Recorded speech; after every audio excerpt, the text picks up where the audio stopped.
I love this series, so perhaps there's a bit of a bias, but I don't think this series is without flaw. Well, if that isn't literally the most incorrect statement ever made, it sure is a close second. This is the reason I hate the fanbase for RWBY, and all fanbases for that matter. You're unreasonable. In my previous videos I'd call them stupid, but one, that is a rather weak word anymore, and it just doesn't get the point across, and two, fans aren't real people. They don't think, they don't feel, they have no respect for themselves or their fellow man. They're similar to animals, except that is insulting to animals because some animals at the very least attempt to communicate with each other without throwing their shit. Why the hostility, Josh? Because it doesn't matter whether I'm nice or not, because the online disinhibition effect allows the truly pathetic to pretend that they're not the human garbage that they actually are. This one statement proves I'm not being mean when I say you lack the capability of thought if you like this show. In order to watch this and think it's even remotely terrible means you are completely delusional. This show is not perfect is laughable because not only does it pretend that RWBY has some quality to it, but it is proof that the fans' perception of the show is extremely shallow. You deranged assholes do not understand that you do not actually like the show. You do not respect the show. You do not care for the show at all. And this is not me saying no real person would like this show. Your actions are saying that. You don't care what message is being sent. You don't care that Monty's vision has been stepped on and defiled. You don't even give a damn about anything the show has to offer. Do you know how upsetting it is to be considered more of a fan than you subhumans? Because despite my hate for this show, I at the very least listen to it. I'm willing to hear it out. And then to hear people not even justify their appreciation of such a poor attempt at storytelling, but an almost equally mindless explanation of the already mindless decisions being made. And all of that leads to, boy was this season not good. This video is sponsored by RWBY and Mimo. Get your intellectually disabled friends together and have a really stupid conversation about RWBY. Don't worry, we won't judge you. Why? That pretty much sums up the entirety of Volume 4. A single 3-letter word. Why? Why is this character acting this way? Why is this happening given the established continuity? Why to nearly everything happening? To argue they have stepped away from Monty's vision as a tautology, as the show is almost unrecognizable anymore. I hate to praise Season 1 at all, but the amount the show has declined since then is actually insane. And yet, I keep forgetting how bad it is. Until I begin making another review, so much of the detail escapes me, and I'm not sure if that's because I repress it, or because the show is impressively bad on a scale that very few people can get to understand. Probably both. This season is going to be harder to discuss because the least amount of things happen in it. And then we have the same problem we've had over the last 3 seasons where the same thing, for better or worse, are repeated, meaning I have to be a broken record if I want to be thorough. Get ready, folks, because if you didn't think the phrase established continuity wasn't ran into the ground yet, you're going to after this video. Before we get into this proper, we need to talk about the only good thing that doesn't have an asterisk attached to it. Ozpin's weird pseudo-maiden stuff, while not being very well paced, is the first thing that is actually interesting in quite a while. The problem with this is that they will be explaining this in the next season, and there's no way they won't mess this up. So, asterisk pending. The writing is less bad, but that's because there is less of it, with the entirety of the 4th season being focused on being prolonged and stretched thin. Very little happens, and that is way worse. I'd rather you fail miserably than playing it so safe that you accomplish nothing. At least failing could be interesting. Then we have more exposition dumps that don't actually tell us anything and only hint at more lore, which is starting to get so ridiculous that the theory of me creating this show just to piss myself off is far more reasonable than any person in the creative field being this stupid. Outside of the numerous more writing problems we will get to, we have everything else being terrible as well. Texture's still bad. Modeling is better in some regards, but awful in many others. The composition quality reverts back to Season 1, for some reason, and I have no clue why. The animation is better, but not by much. And then you notice that almost nothing is actually touching the surface of anything, proving the animators to be either lazy beyond measure or simply incompetent. Then the only thing you might have enjoyed in the past is the fighting, which rarely happens in this season. 5 fights happen in Season 4. More fights happen in the first 2 episodes of Season 3. Yep, better save that money with shitty motion capture. Last but not least, the cinematography is better. Mostly because it was actually there this time. But whoever is in charge of this did some profoundly questionable things, and I would love to show this to some professionals and see how they react to it. Well, time to start this review proper. So how does episode 2 start? With a meaningless waste of a conversation between Weiss and her brother, where we do not learn anything new, as the point of Weiss being estranged from her family is painfully old. And the minute of walking didn't help either. The next scene starts with a weak-ass callback to Pyrrha, which is never referenced again in the rest of the season, so check off you don't know how to write. But this is merely the beginning of the problems with this scene. Guys? What? Yes, I as well am blind and cannot see smoke billowing off into the distance until I'm close enough to see the source. But that's not the issue here, and outside of some other petty crap, the biggest issue is Ren and what happened to him. Both out of context and in context, Ren's behavior is not within established continuity. When you first see this behavior, it causes whiplash. Why is the most stoic character in the entire series suddenly being overly emotional? He has watched other people die before in the attacks on Beacon. Why is watching a village smolder causing him to break character like this? Then you watch the rest of the season and you wish you hadn't. We find out Ren's parents were killed by a single Grimm and the entire village was destroyed. This has triggered him, and understandably so, but not in a realistic way. Again, he is stoic and has witnessed stuff like this in previous seasons. And I get that this is a little closer to home, but in that case, you bridge the two. You either have it affect him only at the end in order to create a dramatic shift due to the issue, or you show a gradual shift from him being stoic. As in this scene, you barely notice him acting affected by this, and towards the end of the season, you see him start to break down. As it is now, it's just a character having a tantrum when he really shouldn't because someone thought it was cool to have his backstory be an important plot device, while being too stupid to put that in the story with any skill. And then we get this asshole. Actually, before they ruined him, he's the best character in the whole series. He is a vile and cutthroat businessman while still being a human and quite relatable. Saying they ruined him is quite strong, as his actions in later episodes are beneath him. He uses the Beacon incident to further himself politically and financially while still being patriotic and defensive of Atlas and his family. This was so well done that it even allowed me to ignore how insanely stupid Weiss was. But for this one scene, he is beautifully evil. And then 2 more minutes of Weiss needing a prep talk about dumb shit you don't care about. Ready? Go. Welcome to Writing 101 with your host, James Biller. So to truly understand why this scene is so bad, we're going to have to reverse engineer it a little bit and put it back together using the context we can gather from the first 3 seasons. So what happens in this scene? More of Pyrrha's pointlessness, which once again, it's Chekhov's if you don't fire Miles and carry the show will never be mediocre again. Then RWBY finds John training alone and he's listening to a recording of Pyrrha. If you have not paid attention to the show so far, this might seem reasonable to you, but it's not. What is this scene trying to convey? I know it thinks it's trying to show John being a better, more determined fighter, but that's not true given the fact that nothing in the rest of the season even attempts to convey this notion. So it's just a lazy attempt to get us to feel sad by reminding us that Pyrrha died and John liked her. Then we have to ask, would Pyrrha record this video? No, she would not. At the very least, she wouldn't do it outside where the lighting and sound quality would have been worse. And she is pragmatic, so she wouldn't waste her time recording something this pointless and sad. She spent days training him in person, so why would this even cross her mind?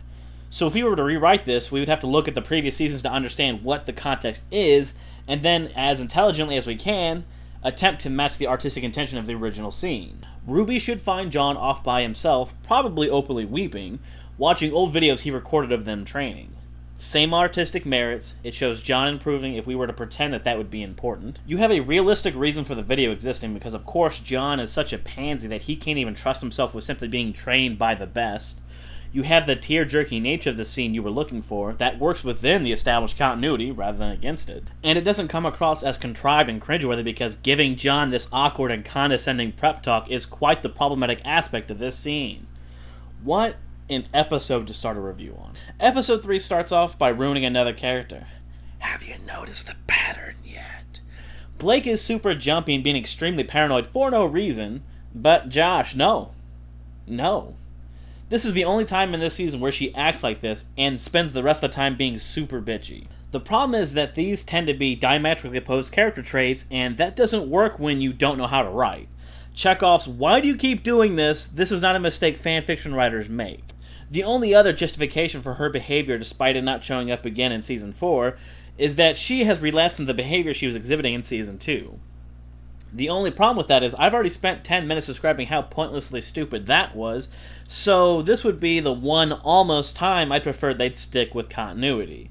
Which continuity is the correct question, but the question still stands. Blake is not a likable character, and this season does not help that at all. Next scene, we have the one character that isn't completely ignored or ruined.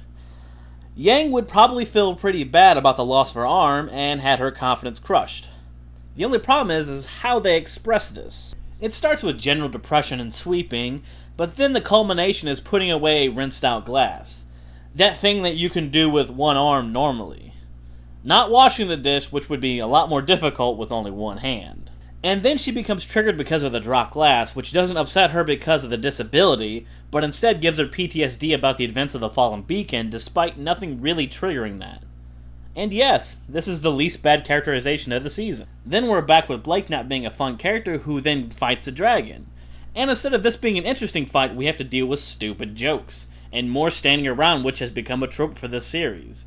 Thank God you didn't hit any rocks while moving at ramming speed in what has to be shallow, or at the very least incredibly rock-laden water, or else you'd be stranded with the boat without an intact hull. Did you kill Ozpin?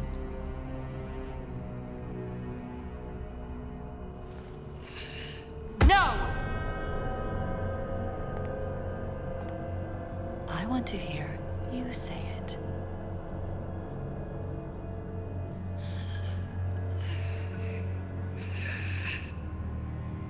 Yes. Each scene with Salem gets infinitely dumber. The entire scene is just another waste of time that doesn't explain things while being painfully obvious that it's just teasing us. This is the first point in which they introduce the artifacts, which seemed like new MacGuffins to the series, the third MacGuffin so far. This is the 12th time I've complained about this, and this will not be the last time in this review. This is the 4th season of your shitty show. Explain something already. Out of all the cryptic bullshit that is constantly put forth, how much of it is actually explained? But I understand why they don't explain it, because when they do, it's the dumbest shit ever. Exhibit A being the maidens. But I'd rather be upset rather than having nothing explained over 50 episodes. Is Salem insinuating that they control Beacon, or is she insinuating that she has an underground army stationed at what has to be the most defended position in all of Vale? Because this is not brought up again in this season, as all of the attention has been moved to Haven. Getting pretty tired of this. Hey, I didn't know what to do, so I just left the room to laugh. This isn't completely awkward at all. I've had hundreds of group conversations just like this with a host of different people, and yet it's never been this forced. I don't know if I'm the weird one out, but this is some fake shit right here. And yet there was an actual attempt at authenticity, so I can't even get that mad about it. Except I will, because the voice acting is just awful. Hey guys, I'm genuinely laughing. This scene will calm down for a minute, and then we'll have some quality to it, and then go right back to making no sense. From the woman upstairs, red eyes. Said you wouldn't mind bottom shelf. I was looking forward to this scene, and I have no idea why.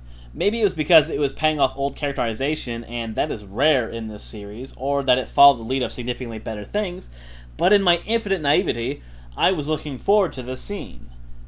But this scene turns out to be very similar to the rest. People talk to each other in ways meant to keep the non-diegetic people listening to the conversation from being in the loop. Outside of the meaningless gripe coming from Yang's mouth, I love the fact that the entire point of this conversation is to tell the audience that screw all that maiden garbage, the really important thing is the artifacts. You know, those things that no one talked about to any degree during several exposition dumps. My brain stopped working when they introduced the maidens against all established continuity, so maybe the introduction to something completely new that hasn't been discussed before each and every season is starting to lose its impact. This is why you need to, at the very least, have an outline before you start production. Because if you are going to add something this stupid, the least you can do is add this stuff in a reasonable manner, not just blunt force it in every time Miles and Carriers think they have a decent idea. And which we are you referring to? You. He is referring to you with that we. Yep, nothing wrong here. Nothing stands out at all. Good job, Rooster Teeth. Sure is, crowded, huh? We're gonna call episode 5 Pseudo-Narrative Dissonance the episode, for obvious reasons. Blake and Sun walks off a boat and Sun goes on a long spree about how crowded this place is. Why? The real issue isn't that the problem is that bad. It is bad, but not so much that it really deserves comment. The issue is how extremely easy and beneficial fixing the problem would have been. You can't have massive roads and ample space everywhere and claim crowded. You can't have 10 people and claim crowded. You had to put more work into this to get this lackluster result. Here, let me show you. So you're looking at your setup and you've got the buildings and the roads the way you want them, and you're just sitting here like thinking, hey, there's just too much space, so how are we going to fix that? And there you go. I don't know who's at fault, but this is a problem that you should be above. I get cutting corners. I understand that a business has a certain mindset, but that's child play when you lack the most basic understanding of cinematography, that you go out of your way to make the shot worse, spending time and money that was not needed. What's even worse is the show actively shows off how much space they have with the crane shot right after that spiel about how crowded it is. How did you miss that? That's a level of stupidity that even Rooster Teeth should be above. Your fanatics slaughtered people. What is she talking about? Did you not leave the White Fang because they no longer held the same beliefs as you? I know the details were never established like anything else, but you left before Blake, and presumably because they were starting to get violent. I get some of their actions being unknown to you, but them being a terrorist group, and at the very least some of their actions, should have been all over the news for weeks. You even talked about the fall of Beacon, which was caused in part by the White Fang, and it is really hard to separate the two from being in the same sentence. Why is this news to you? I mean, the correct answer is why does anything happen in the series, but this is a little more blatant. Luckily for me, episode 6 doesn't really need to be talked about, so this should be very short. 3 things happen in this episode. More of the dumb Ren scene. Much of the scene is the same. Why would you be so lazy? Then we have the Veil fundraiser, which is great. And then we have the first half of a fight, the worst half of a not-so-good fight. The only thing to say about the Ren part is, why would I want to watch the same scene again? But Josh, they added new information to the second scene. Then either don't have the first scene, or use the information in the second scene with the first scene. The benefit is a little weird. I get some of it, but it seems unnecessary. In a narrative sense, the douche does help to cause Weiss to become more agitated to the point where which she is more likely to overreact. But in a thematic sense, did we not already believe that she was already disillusioned by the culture of vapid elites? And I understand that people like this do exist, but could you not open your cunt mouth about how much you are disgusted by Veil when you are at a fundraiser for Veil? Not to mention her complaints are actually retarded because it wasn't Veil's army that failed to defend the country, it was Atlas's army. Meaning your dumbass would be dead considering Veil's army had to fight the White Fang and your shitty androids and the Grimm all at the same time. Then you have the contrived accidental summoning of the boar, which takes an almost reasonable scene and turns it into, oh, you needed Weiss to screw up enough to really get her in trouble, and were not smart enough to connect the dots in a straight line. The Crazy Dude fight is pretty dumb. The teams have been fighting together for seasons now, as in they use teamwork. This has been a major focus for the fighting for a long time. And it was shitty, but it actually happened in the first episode of Season 4. So why for this fight do they not fight as a team? I know it's to show how good the dude is, but if you can't show that while having the team working together, then you're not good enough to be running a show. Also, the blow from Nora would have killed him because his tail is not that strong as it gets cut off easily in the next episode. He gets his tail cut off. So episode 7 starts off with the best aspect of the season as a little kid is arguing with Ozpin since Ozpin is probably someone similar to the Maidens, and when he dies he goes into a new body. The dialogue feels very natural here, which is in stark contrast to every other scene. There is an issue here, though I thought that was going to be a stroke of genius coming from someone other than Miles and Carrie. When the camera rotates around the young boy's head, it seems for a minute that as it moves it would reveal the room he was describing so we could view it along with him. But that does not happen. Instead, the camera just pans around his head. This turned out to be another case of someone thinking they're a director and really just proving to be an amateur and not knowing what they're doing. It was there. Years of waiting for a genuinely good scene, and it was almost there, and they threw that shit away like it didn't matter. The honor of my family name. A name that you married into. Ah! This was almost a great scene. The biggest issue comes from Weiss's father not being smart enough to see the whole situation falling apart like it did. To be fair to the old man, there's no way that he could predict someone being that much of a cunt, as even her husband was like, what the hell are you doing? But no matter how contrived that scene is, he should have known that it was a possibility. She spent years, maybe, that's still very much up in the air, at Beacon and was there in person while lots of people from all over the world was butchered right in front of her. Saying she could be triggered by nearly anything at that banquet should be stating the obvious, and though he tries to keep her nearby, at no point does he do anything to de-escalate the situation. The only way this makes sense to me is that he wanted to give his son complete control of his company, but shitty writing is far more believable. Outside of that, he is still a great character, and yes, that includes slapping Weiss. Bitch, he is your father. What you said was unreasonable. Why are you still such a shitty person? Everyone learned and grew from the events at the fall of Beacon. Weiss is the only person to not change at all throughout the season and has no appreciation for the gift she has. She is nothing more than a tantrum-throwing child who can't even conduct herself in a manner to garner sympathy from the audience. I was against the bashing of Weiss before because with context she made sense. She wasn't the most likable character, but at the very least she understood how important things are and eventually decided to let stuff go that benefited the team. Yes, stripping you of your rightful inheritance and even threatening you is a dick move, but you're supposed to be the better person. So be the better person. The only thing sadder is the result of her becoming determined is her summoning that night guy, which once again, none of that has ever been explained, and also the rules are quite hard to grasp when they are just doing whatever and don't stay consistent.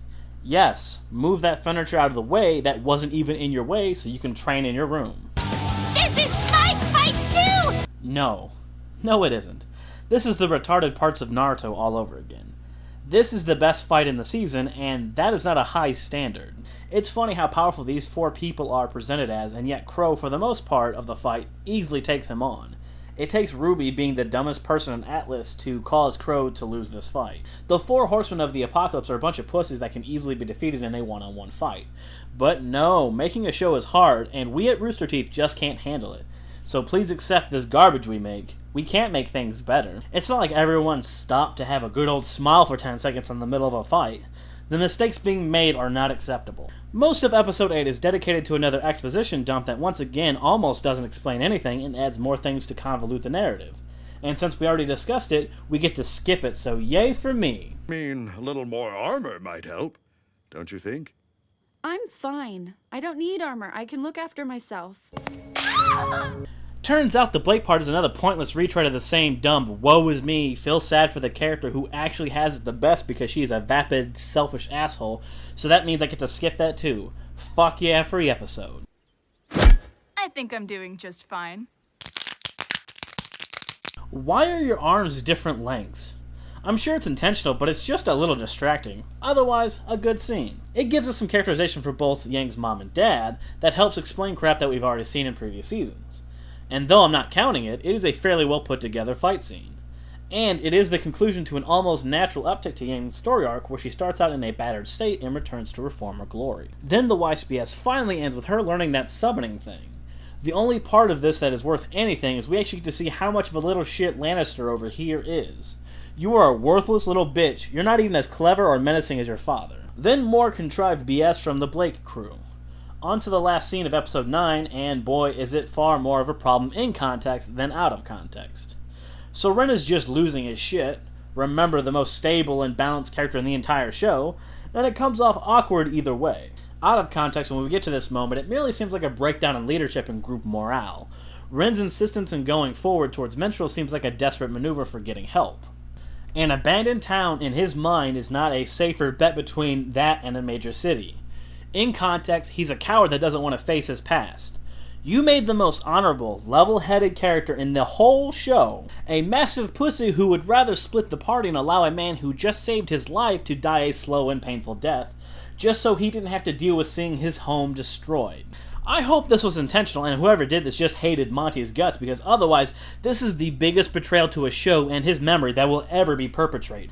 Does that sound like Ren to you? A huge, selfish, worthless piece of shit coward that would allow his friends to die just to avoid some discomfort? Season 1 Ren would be ashamed of this asshole. Episode 10 is only made up of Ren's backstory. Refer to the complaint that was just made seconds ago. This should be offensive to RWBY fans, if they weren't too stupid and busy sucking Miles and Carrie's cock to notice this blatant problem. Episode 11 is kind of a wrap-up of all the story arcs other than the main cast, so not much to say here. Outside, of course, Blake, we already had this very same pep talk with you 2 seasons ago. You are stupid. And at first I thought Sun wasn't going to give her shit for being so stubborn and selfish, even though he softballs it to her at the very least. That's better than nothing. Episode 12 is almost not bad. The quality of the episode is both extremely high and impossibly low. Obligatory half of the episode being credits, The ending is the culmination of all the problems of the series made worse because it was nearly great. Awkward fighting, which the new trope being despite them working as a team before, they no longer do for some reason. Awkward animation, huge waste of time for no reason, contrived scenes that are transparent and continue to prove that both the staff have no creative worth to add to the world, and the fans are retarded for not noticing this. Bad editing, which would take several videos to convey that issue. Massive tone problems that strains the definition of suspension of disbelief. People just standing around in a fight, and John being useless despite the show telling us otherwise. And the biggest problem of these being no established continuity, or that continuity changes all the damn time, and I don't know which is worse. The best part of this fight is when Nora shoves Ren underneath a house, very similar to the flashback. That had to be an accident. And Nora has to beat the sense into Ren because he's acting like a complete idiot. Cringe is a very harsh and overused word, but this deserves that word. For me, this is the equivalent of stupid people who comment about how experts are doing a thing wrong when they often have less than rudimentary knowledge on the topic at hand, like some sort of snot-nosed brat. Just go sit in the corner and don't hurt yourself. This show is not unpredictable. We know what things are going to happen, and all we're asking is for you to do this competently. Not well, just competently, and that is far beyond your grasp. The one thing that is almost good is this creepy bastard. I was actually impressed with how much of a threat the Grimm seemed with this one guy. If there were plenty of these guys walking around, then yeah, the Grimm is some scary crap. That is, until they ruin it. Again. Watching the series from the beginning, the Grimm go from being a threat only in numbers to people just starting out at Beacon, so like freshman kids, to potentially killing off an entire civilization. They realized that if the Grimm are not a threat, which they never were, that needed to change. When they decided that the Grimm now needs to be this huge threat without proper transition, it made it seem like a joke. The people should be able to notice the difference between the seasons, and despite all of this, I was genuinely excited for this fight. And then it happened. And the overacting from Ren making me laugh because it is ridiculous. And after the whole thing was done, I was saddened because I now truly understand that even the good ideas that come through this terrible show will not make it to the silver-eyed screen unharmed. The ending is the ending, but there are a few good moments in it. Like when Cinder uses some fire magic to attack a literal figment of imagination, and then Salem smiles in approval like that was some kind of accomplishment. You are in so much trouble when I find you. When did RWBY have the time to write that, like you insinuated? That is the most confusing line, and that last scene is funny. Oh yes, you are a real threat, even though there's no way to believe that you are because the show lied about that crazy dude. Nah, you're a bitch, and whatever dumb crap you have lined up for Season 5 is going to be bad. This scene, though, I quite enjoyed. No pointless bullshit, no vague under-talking, just straightforward dialogue. Now just wait until they ruin it. This season was really bad, but at the very least for a different reason. Nothing happens. The first 3 seasons of RWBY feel like a single season of a regular show. This is probably due to the fact that it's half the number of episodes as a regular show, and half the runtime for the average episode. This creates problems in of itself, but understandable as is. Season 4 feels like half a RWBY season. Like the fight with a creepy dude would be the halfway point, and then the rest of the season still happens. A lot of time is wasted in this season. Only one of the scenes with Salem was necessary, and a majority of that scene was not. All of the Blake scenes were much longer than they needed to be, and just retreaded old ground that we knew would not be lasting character development. RWBY's group makes it to Minstrel with 3 stops on the way, with only one of them meaning anything in the long run. With the only thing happening to them is this mindless Ren arc that was not needed, nor was it executed properly. Yang is the only character out of the group that had any real arc that wasn't stupid, but even a few of her scenes could have been edited down. And Weiss, yeah, let's ignore Weiss. And all of those exposition dumps, while also not giving out enough information, are very long. I don't know, have some more fights and save the slow talking scenes for once every few episodes. And avoid any more Chekhov's holy hell this series was hard to force myself to watch.